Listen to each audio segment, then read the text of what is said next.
حمد و ثنا پر دل پہ ایک زبان ذاتن سے سوزنے ماہ رمضان حمد و ثنا پر دل پہ ایک زبان ذاتن سے سوزنے ماہ رمضان مومنو خوش روز گش شادمان ذاتن سے سوزنے ماہ رمضان لچھ پہ حمد و ثنا تس ربس کن یم اشرف المخلوقات بنوت اکس بہترین ڈانچس مز وجود بے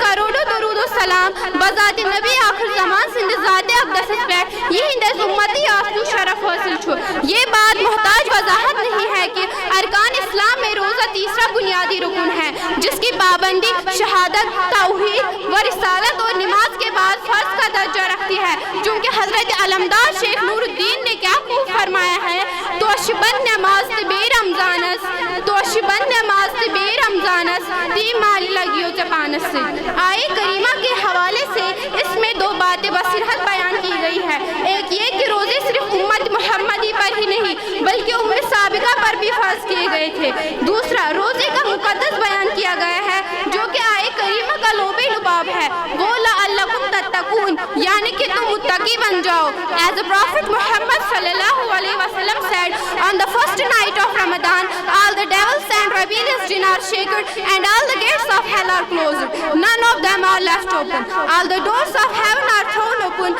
none of them are closed چونکہ قرآن کریم کا مدعا ہے کہ افراد ملت کے کردار و سیرت کو روزے کے پاکیزہ اثرات میں تقوی اور پرہیزگاری کے رنگ میں رنگ دینا چاہیے دوسرا روزے سے دم بدم ذاتن کوری ارشاد کل تھا توور چیتی چھو مراد دم بدم ذاتن کوری ارشاد کل تھا توور چیتی چھو مراد لعلکم تتقون آؤ در قرآن ذاتن سے سوزنے ماہ رمضان اس مقدس مہینے میں اللہ کا بہت بڑا کرم اور عنایت بندوں پر ہے اس میں نوافل کو فرض نمازوں کا ثواب اور ایک فرض کا 70 فرضوں کا ثواب ہے اتنا ہی نہیں بلکہ اس ماہ کے 37ویں شب میں ایک رات ایسی ہے جس کو شب قدر کے نام سے جانا جاتا ہے جو 1000 ماہ سے زیادہ افضل ہے جس کے متعلق ہمیں اللہ رب العزت نے پارہ نمبر 30 سورۃ القدر میں یوں ارشاد فرمایا اِنَّا أَنزَلْنَاهُ فِي لَيْلَةِ الْقَدْرِ الگر جب بندہ اللہ کے سامنے گڑ گڑاتا دعا مانگتا ہے تو ضرور قبول کرتا ہے کیونکہ بقول ڈاکٹر علامہ اقبال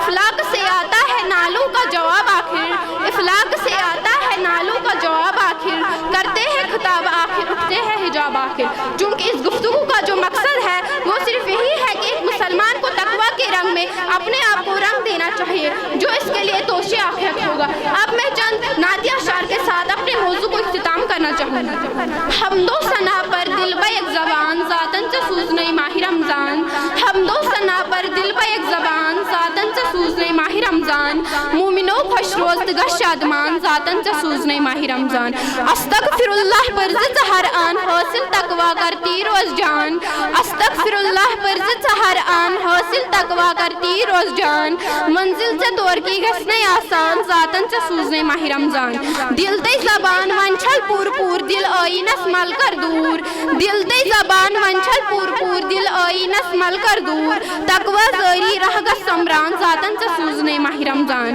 روزی کریزن یہ ماہ سیام سوت سے میونی خیر الانام روزی کریزن یہ ماہ سیام سوت سے میونی خیر الانام دل چھوئی ظہورو سے ایمان ذاتن سے سوزنے ماہ رمضان باقی وسلام جزاک اللہ آپ نے